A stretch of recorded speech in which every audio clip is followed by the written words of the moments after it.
Hi friends, this is Hari. Cinema bus அப்டேட்டில் அடுத்தது ஒரு சூப்பர்பான ஒரு அப்டேட்டோடு வந்திருக்குங்க. இன்றைக்கி காலையிலேருந்து சோஷியல் மீடியாவில் லோகேஷ் கனகராஜ் அவர்கள் கொடுத்த ஒரு பேட்டியோடைய அந்த ஒரு சின்ன கிளிப்ஸ் வீடியோ தான் வந்து ரொம்ப வைரலாக போயின்னு இருக்குது. இன்று ஈவினிங் அந்த video full video interview video வந்து ரிலீஸ் ஆக போகிறதாக சொல்லியிருக்காங்க. அதுக்கான ஒரு முன்னோட்டமாக ஒரு ப்ரொமோ வீடியோ மாரி விட்டுருக்காங்க.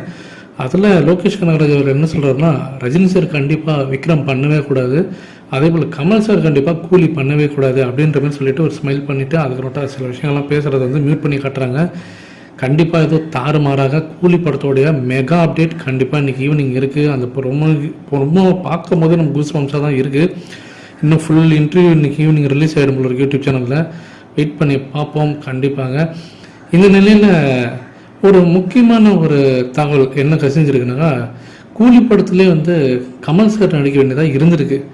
நாகார்ஜுனா கேரக்டரில் ஃபஸ்ட்டு கமலஹாசன் அவர்களை தான் வந்து ஃபஸ்ட்டு சாய்ஸாக வந்து தேர்ந்தெடுத்திருக்காரு நம்ம லோகேஷ் அவர்கள்.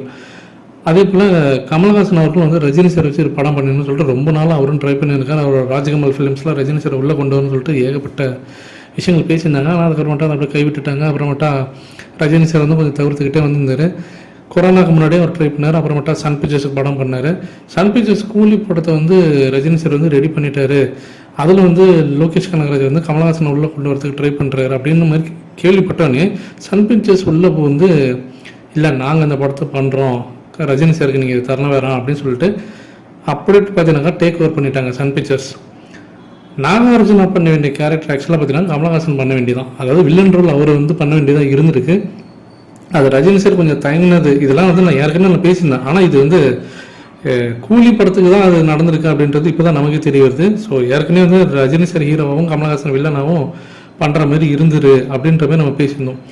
ஆனால் இப்போ அந்த நாகார்ஜுனா கேரக்டர் பற்றினாக்கா ஃபர்ஸ்ட் ஆஃப் ஆல் போக வேண்டியது கமலஹாசன் அவர்களுக்கு. இப்போ அதை நாகார்ஜுனா பண்ணியிருக்காரு இந்த படத்தில்.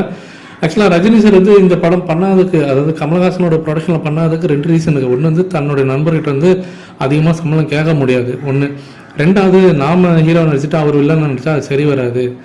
அது 80s எப்படி நம்ம முதல்ல வில்லனாக நடித்தா அவர் ஹீரோ நடித்தாரோ அந்த மாதிரி நடித்தா தான் சரி வரும் அப்படின்ற மாதிரி ரஜினி சார் ஃபீல் பண்ணதுனால தான் அதை அப்படியே யோசிச்சுனே இருந்திருக்காங்க. அது மட்டும் சன் பிக்சர்ஸ் வந்து ரஜினி சார் ஹீரோ பண்ணட்டும், அந்த கேரக்டர் வந்து நீங்கள் வேறு யாருக்கா பண்ணுங்க அப்படின்னு சொல்லிட்டு அதுக்கப்புறமேட்டா தான் நாகார்ஜுனா உள்ளே கொண்டு வந்திருக்காங்க. இதெல்லாம் இப்போ தான் விஷயம் ஒன்றுன்னா வெளியில் வருது. ஸோ கண்டிப்பாக நாகார்ஜுனா கேரக்டர் வந்து ரொம்ப பவர்ஃபுல்லாக தான் இருக்க போகுது. அது மட்டும் எனக்கு நல்லா தெரியுது. வில்லன் ரோல் கண்டிப்பாக அவர் வந்து வேறு லெவலில் கூஸ் பம்ஸாக கொண்டு போயிருப்பார். ரொம்ப ஒரு வெயிட்டேஜான ஒரு பவர்ஃபுல்லான ரோலாக இருக்கும். எந்த அளவுக்கு வில்லன் ரோல் வந்து வெயிட்டேஜாக இருக்கும், எந்த அளவுக்கு பவர்ஃபுல்லாக இருக்கும், அப்போ தான் ஒரு படத்தில் வந்து பார்த்தீங்கன்னா அந்த ஆட்டம் சூடு பிடிக்கும் அப்படின்ற மாதிரி நம்ம சொல்லுவோம். கண்டிப்பாக கூலியில் அது இருக்குன்னு நம்புகிறேன். இன்றைக்கி ஈவினிங் அவரோட பேட்டிக்காக நம்ம வெயிட் பண்ணி பார்க்கலாம் ஃப்ரெண்ட்ஸ்.